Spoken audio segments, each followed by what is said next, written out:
Here, you poor wretched fellow, here. Father Strangyard reached forward with a skin of water. They had scarcely more of that than they had of wine, but no one said a word. The water filled Austrael's open mouth and overflowed, streaming down his chin. He could not seem to swallow.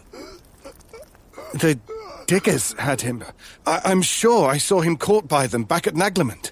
He felt the pikeman's shoulder quiver beneath his touch, heard the man's breath whistling in and out.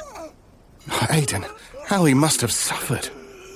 Austrael's eyes turned up to his, yellow and glazed even in the dim light. The mouth opened again in the dark, crusted face. Help! The voice was painfully slow, as though each heavy word were being hoisted up his throat to his mouth before tumbling out into the air. It hurts me hollow. God's tree. What can possibly be done for him? We are all hurting.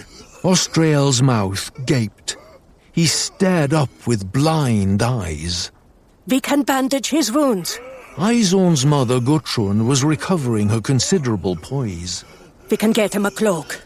If he lives until the morning, we can do more then.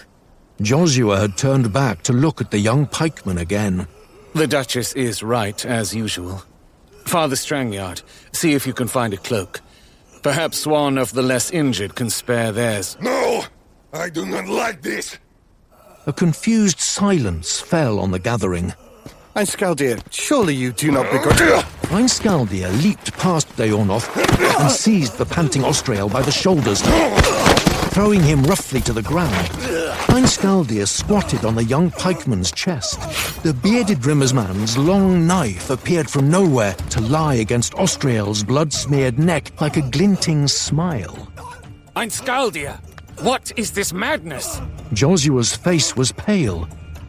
The Rimmersman looked over his shoulder, a strange grin slashing his bearded face. This is no true man.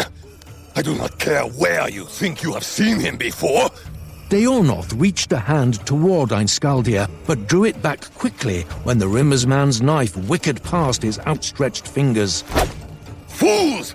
Look! Einskaldir was pointing with his hilt toward the fire.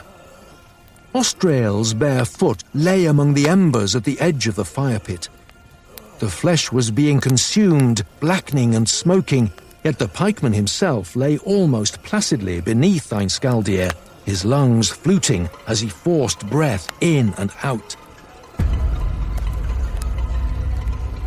A smothering, bone-chilling fog seemed to settle over the clearing. The moment had become as horribly strange, yet inalterable, as a nightmare. Fleeing the ruin of Naglimund, they might have wandered into the trackless lands of madness. Perhaps his wounds... Idiot! He feels no fire! He has a slash in his throat that would kill any man. Look! See! He forced back Austrael's hand until those gathered around could see the ragged, fluttering edges of the wound which stretched from one angle of his jaw to the other.